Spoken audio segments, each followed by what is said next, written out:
sin, ya, y así lo tienen ustedes en la tabla de potenciales. Es un sistema en equilibrio. Si yo altero ese equilibrio, ¿qué sucede? El sistema reacciona en un sentido contrario al que causa el desequilibrio, ¿verdad? Entonces, si yo tengo esta ecuación aquí en equilibrio y yo altero el sistema, entonces la reacción va a efectuarse en sentido contrario, ¿verdad? Entonces, ¿qué significa alterar el sistema? Alterar el sistema quiere decir, por ejemplo, disminuir o aumentar esta concentración, ¿verdad? Si yo disminuyo la concentración, aquí, cualquiera que sea, yo la disminuyo, ¿cómo reacciona el sistema? Para aumentar esa concentración, ¿verdad? Entonces, si yo tengo aquí dos concentraciones, la una es mayor que otra, ya, la de menor concentración, ya, la de menor concentración va a reaccionar para aumentar la concentración y va a aumentar el potencial de oxidación. Porque ¿qué es el potencial de oxidación? La facilidad para ceder electrones, ¿verdad? Un elemento se oxida más fácilmente mientras más fácilmente cede sus electrones, ¿verdad? Por eso hay los metales nobles que no se oxidan. Esos resisten mucho las condiciones ambientales, como son el oro, por ejemplo, el platino, la plata, no se oxidan y por eso sirven para hacer joyas, ¿no? Por ejemplo, nadie va a hacer una joya de hierro, ¿no? Un arete de hierro, aunque ahora hacen de acero, también cualquier cosa. Pero los elementos nobles no se oxidan, su potencial de oxidación es bien bajo. Entonces, si yo tengo aquí una reacción, ¿cuál de las dos concentraciones reaccionará con más fuerza? La de menor concentración tenderá a irse a la derecha y por lo tanto ese es el que se va a oxidar. ¿Sí? Pero de acuerdo al principio de Le Chatelier, que lo vamos a ver después también en otras aplicaciones. Entonces, allí, ¿cuál sería el de menor concentración? Ya, pon allí. Ahora sí, calcula el valor de Q poniendo sin arriba como menor concentración.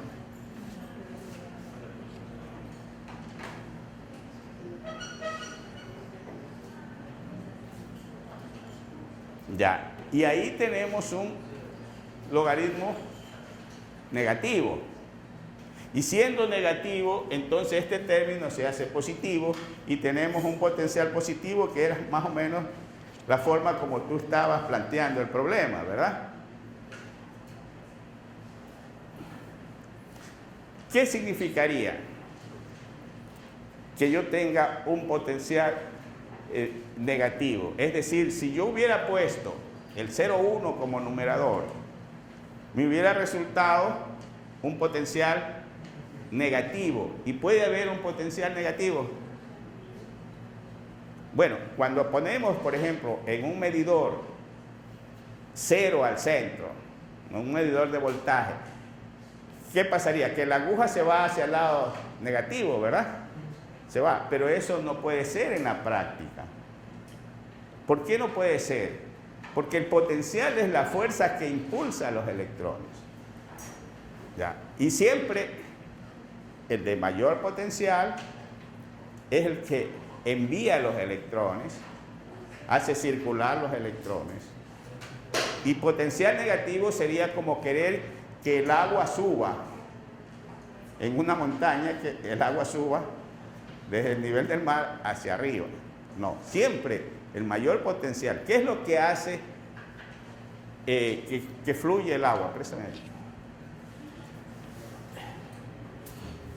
Miren, si yo tengo aquí dos recipientes, con agua. El uno que está a este nivel y el otro acá. Y yo uno estos dos recipientes con una llave aquí. Ya. En el momento en que abro la llave, ¿de dónde a dónde va a fluir el agua? De aquí a acá, ¿verdad? Tener un potencial negativo significaría que el agua va a fluir de aquí hacia acá, y eso no puede ser. Esto es un símil, ¿no? Para ver el potencial eléctrico con el potencial que hace fluir el agua. ¿Cuál es la fuerza que hace fluir el agua acá? Aquí. ¿Cuál es la que impulsa el movimiento hacia acá? La fuerza de la gravedad, el peso de esta agua es mayor que y viene hacia acá, o sea que esa es la fuerza impulsora. Acá la fuerza impulsora es el potencial de oxidación, viene a ser la fuerza impulsora. Y por eso el elemento que tiene mayor potencial de oxidación es el que se oxida. Y aquí entonces el que va a tener mayor potencial de oxidación es el de menor concentración, de acuerdo al principio de Le Chatelier. ¿Sí? Bien, entonces estamos viendo que sí se puede hacer una celda con el mismo elemento. Ya, y yo les decía que estas celdas de concentración son muy importantes porque estamos sujetos muchas veces en las infraestructuras que hacemos a una diferente concentración de oxígeno. Por ejemplo, si yo tengo un muelle, después cuando veamos algo de corrosión, vamos a ver que este es el muelle, aquí está un pilar, digamos, ¿no? Aquí está el nivel del agua y esta plataforma, digamos, del muelle. Ya, esto estructura que está aquí, arriba del nivel del agua, aquí hay oxígeno del aire, ¿verdad? Y acá hay oxígeno disuelto en el agua, que es una cantidad mínima, son 10 partes por millón si el agua es pura, digamos, 8 a 10 partes por millón. En cambio acá, el oxígeno del aire es el 21% casi del aire. Entonces aquí, entre estos dos puntos hay diferente concentración de oxígeno y ahí tenemos una pila. Entonces las cosas se oxidan, a veces no sabemos por qué se oxidan y es simplemente porque hay una diferente concentración de oxígeno. Es decir, eso ayuda. Claro que hay otros factores como la salinidad, etc., pero ahí es solamente un ejemplo de del efecto que causa una diferente concentración sobre los materiales, por ejemplo. Entonces, estas celdas de concentración son importantes y a simple vista nos parecería que no se puede formar una celda con el mismo elemento, pero ya vemos que sí, basta tener dos concentraciones diferentes. Ya, entonces hemos visto lo que es la celda de concentración, aparte de lo que hemos visto anteriormente, celda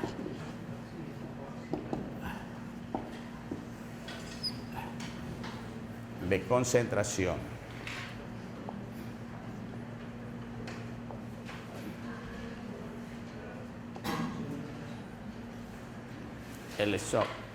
Electrólisis. Esto nos lleva al conocimiento de lo que son las celdas electrolíticas.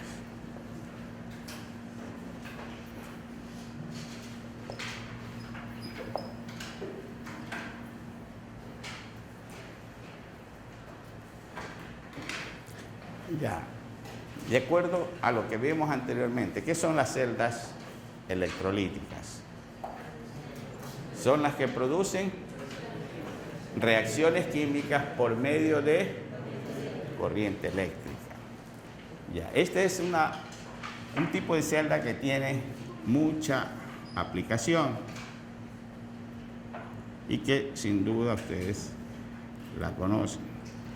Vamos a ver ahora electrólisis de NaCl fundido.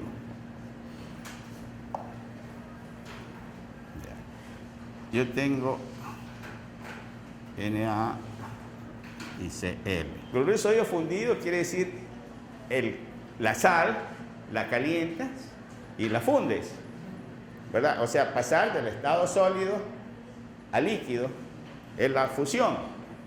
Ya, entonces esto aquí quiere decir que yo tengo solamente los iones sodio y cloruro, ¿verdad? Nada más. Porque si yo ya pongo agua, ya voy a tener ahí otros iones. Y me interesa es la electrólisis del cloruro de sodio fundido. Ya, entonces, si yo hago pasar corriente aquí y digamos que este es el polo positivo y este es el polo negativo, al paso de la corriente, desde luego corriente continua, ¿qué va a ocurrir allí?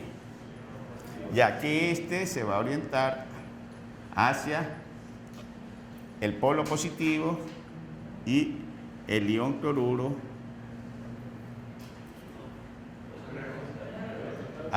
Perdón, este acá hacia el positivo y este al negativo, ¿verdad?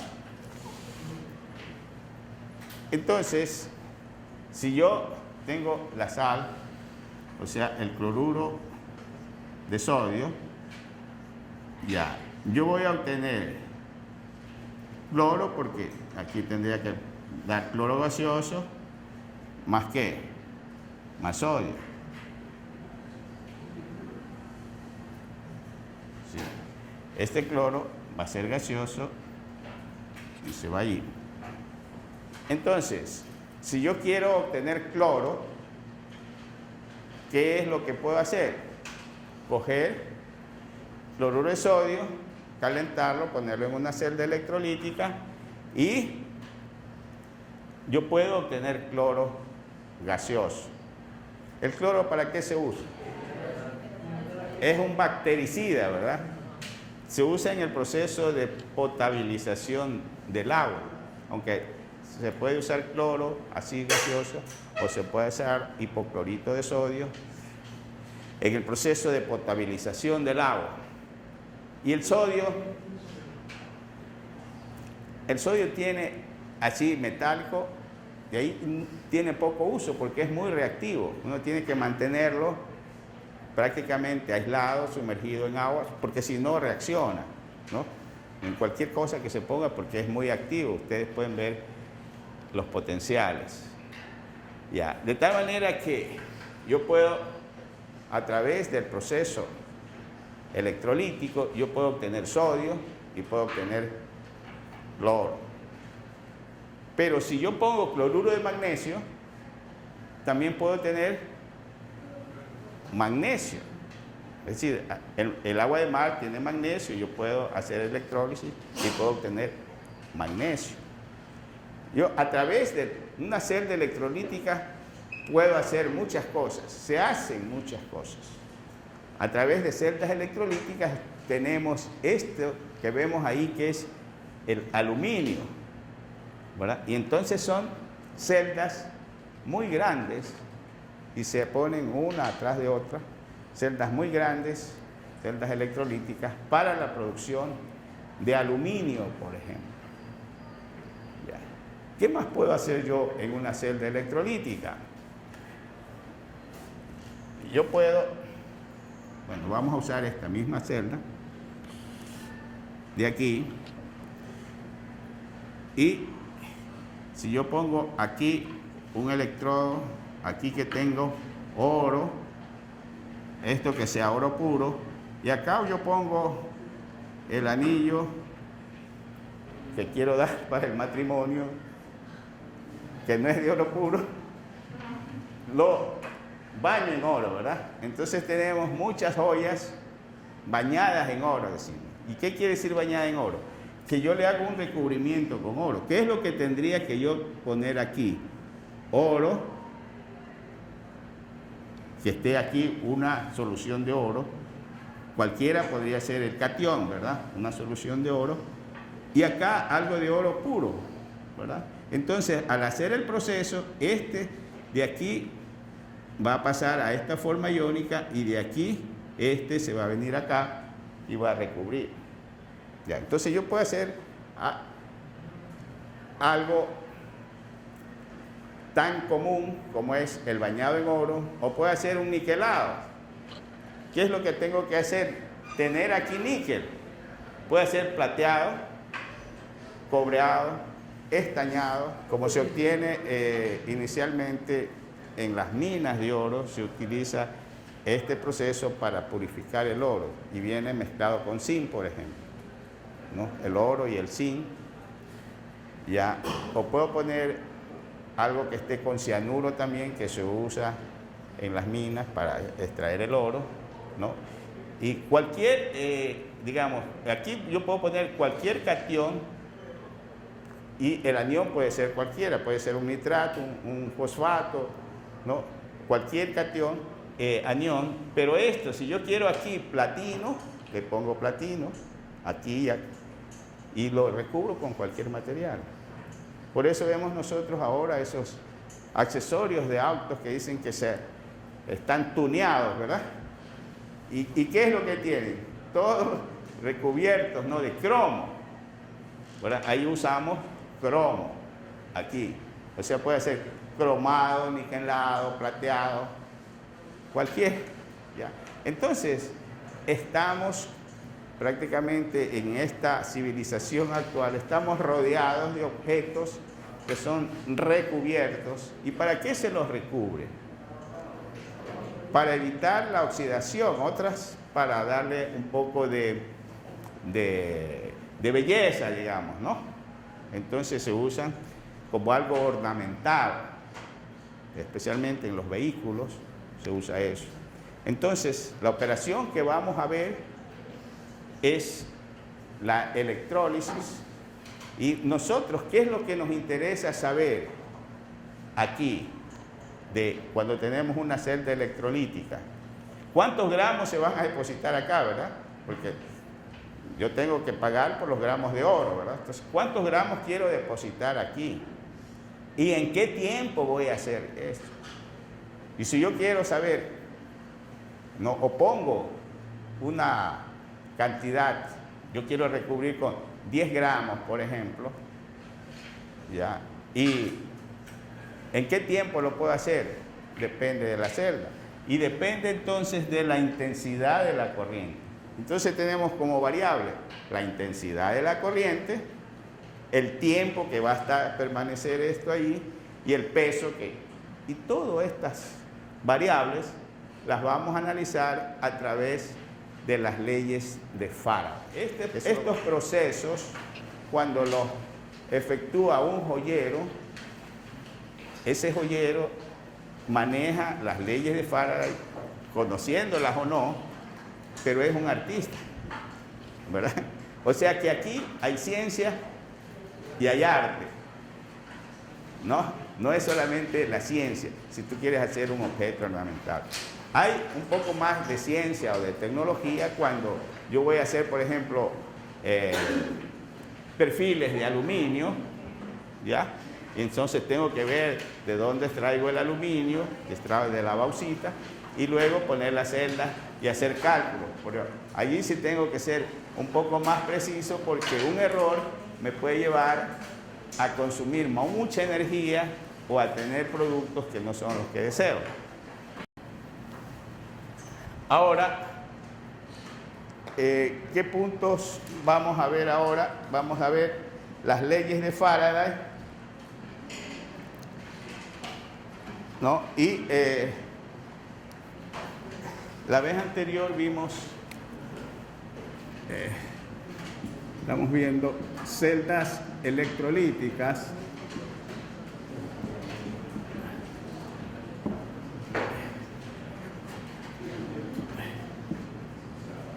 Y en esto hemos visto la electrólisis de NaCl fundido, y vamos a ver la electrólisis de NaCl, o sea, cloruro de sodio, en solución acuosa.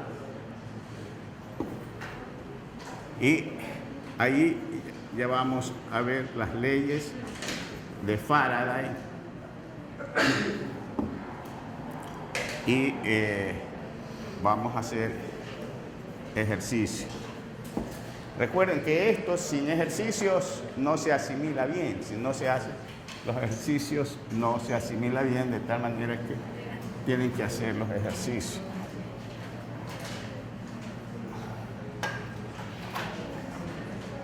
Bueno, entonces, primero, esto que ya vimos la vez anterior, electrólisis de NaCl fundido.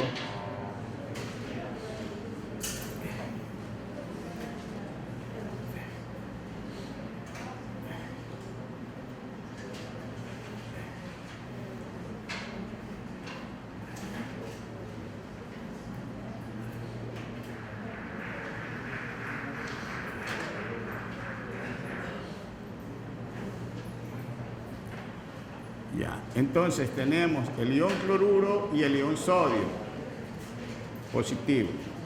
Si esto es negativo, el sodio se dirige hacia el cátodo, se efectúa la reducción, y el cloro hacia el ánodo y se efectúa la oxidación, ¿verdad?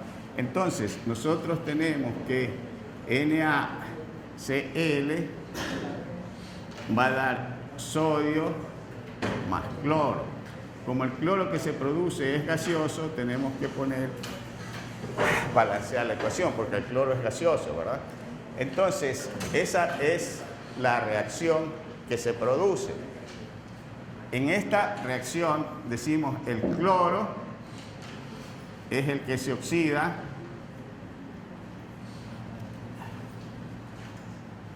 pierde los 2 electrones, y el sodio es el que se reduce, en este caso da 2Na. Ese es el resultado de esta reacción, es que 2 ion cloruro más 2 ion sodio da Cl2, que es gas, esto es gaseoso, más 2Na.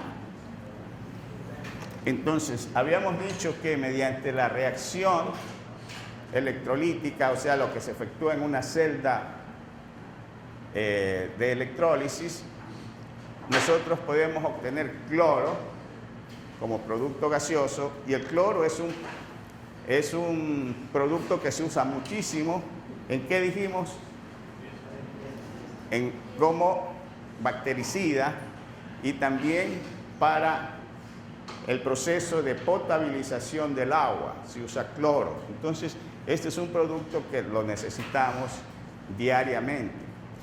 Ahora bien, ¿qué pasa si en lugar de hacer una electrólisis de cloruro de sodio fundido, hacemos una electrólisis de cloruro de sodio de NaCl en solución acuosa?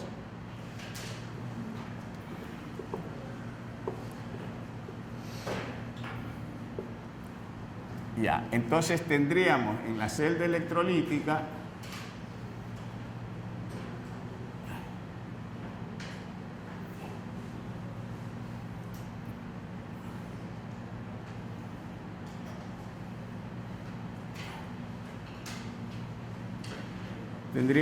que se van a efectuar las reacciones de acuerdo a los iones que hay. Hay el ion cloruro, hay el ion sodio y hay el agua,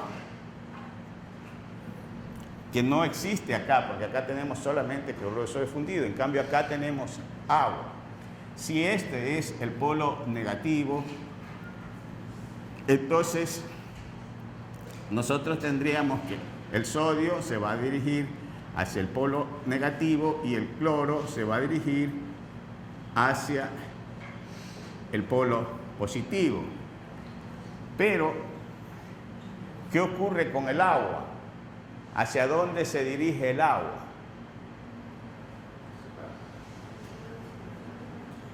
¿El agua es negativa o es positiva cuando está como molécula? Recuerden ustedes que para representar la molécula de agua, nosotros podemos hacerlo así. El agua es bipolar. ¿Debido a qué? Debido a la configuración de su molécula, porque el agua es H2O y entonces el oxígeno, digamos, esto tiene una estructura molecular así, que el agua se une con dos hidrógenos. Ya. Y esto, que es el oxígeno, es negativo, ¿verdad? Entonces, el agua es capaz, porque el O lo representamos así, tiene dos cargas negativas cuando está en forma iónica. De tal manera que al enlazarse, puede enlazarse con dos átomos de hidrógeno, ¿verdad? Pero como el oxígeno tiene mayor electronegatividad, cuando vemos la molécula ya como molécula, es decir, si encerramos esto aquí así y decimos que esa es la molécula, entonces, como parte de esta carga positiva, va al oxígeno. Y lo mismo, esta carga positiva para el enlace, va en la forma ya de molécula, queda como un polo negativo y como otro polo positivo. Y por eso decimos que el agua es anfótera. Y por eso el agua es el mejor disolvente que hay en la naturaleza. Porque para disolver una sustancia se necesita separar la parte molecular en iones. Y entonces el agua es capaz de atraer a partículas positivas y también de atraer a partículas negativas. Por eso es el mejor disolvente que existe, sobre todo para los compuestos iónicos. Entonces ustedes ven que en laboratorio trabajamos con soluciones acuosas de ácido clorhídrico, de hidróxido de sodio, porque es capaz el agua de disolver en buena forma a estos compuestos. Entonces vemos que el agua tendría dos posibilidades, ¿verdad? Si cogemos una molécula, unas moléculas se orientarían por el lado negativo, se orientarían hacia el electrodo positivo, y por otro lado, el otro lado que es positivo, se orientarían hacia el polo negativo. Entonces nosotros tenemos que, si queremos ver qué es lo que se oxida y qué es lo que se reduce, ya tendríamos que hay dos posibilidades de oxidación para el agua. Pero el cloro, que vimos acá, que se oxida, digamos, habría la posibilidad de que el cloro se oxide en esta forma que ya hemos visto.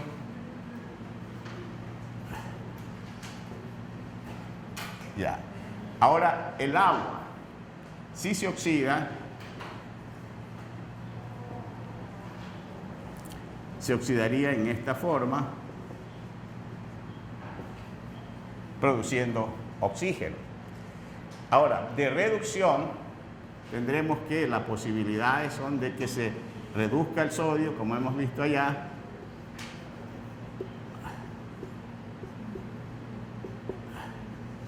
y el agua,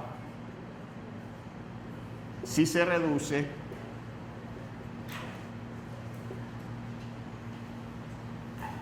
vamos a ver que se puede producir hidrógeno y grupos hidroxilo.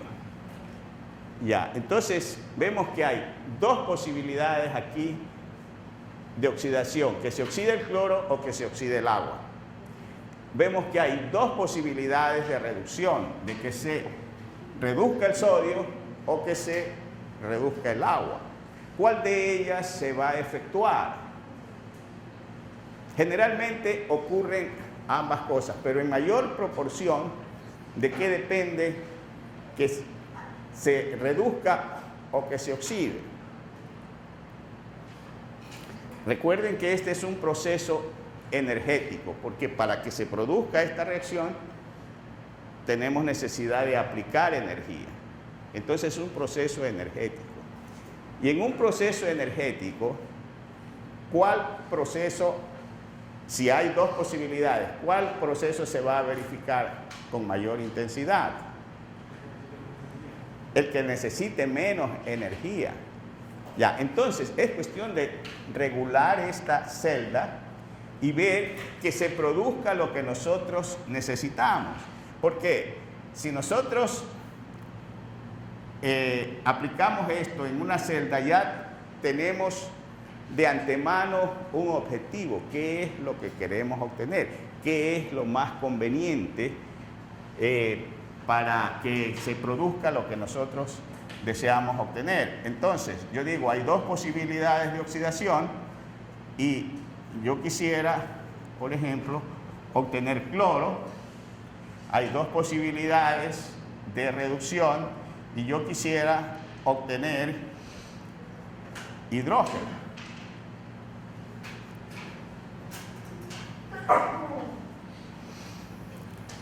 Ya, entonces la reacción total, yo digo, esta es la de, perdón, aquí falta, si hay reducción, faltaban los electrones, ¿verdad?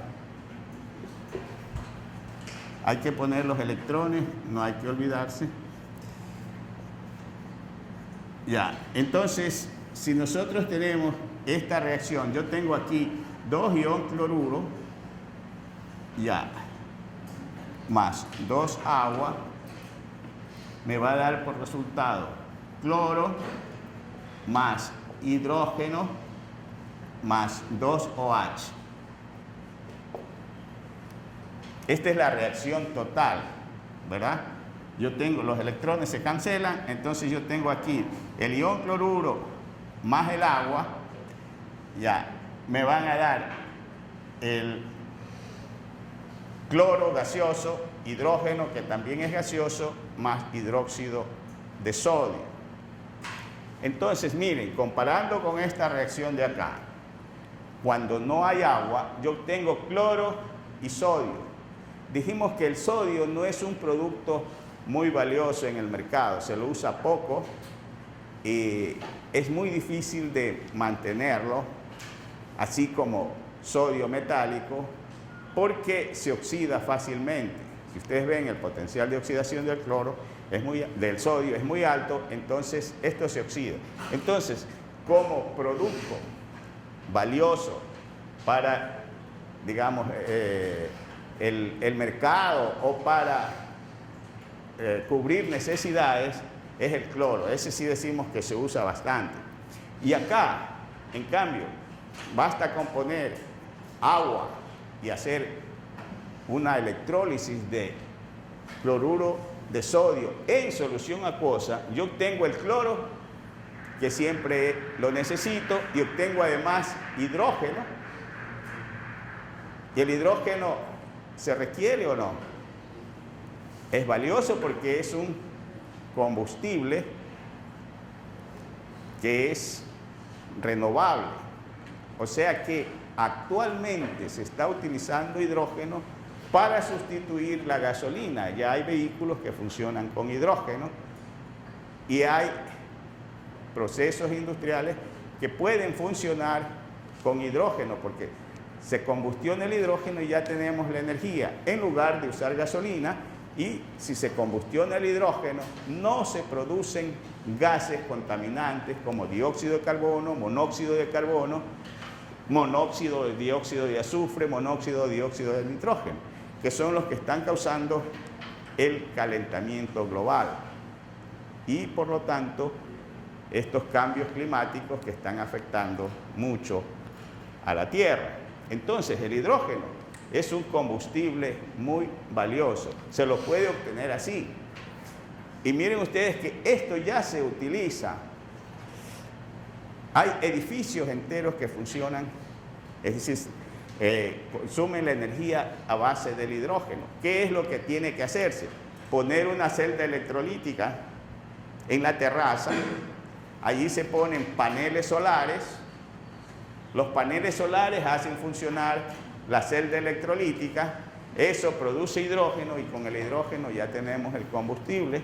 Además, en la planta baja donde están los garajes, hay enchufes donde se conecta el carro y en lugar de cargar gasolina, carga hidrógeno y ya tenemos que toda la energía de un edificio y la energía para los automotores que tiene ese edificio son a base de hidrógeno.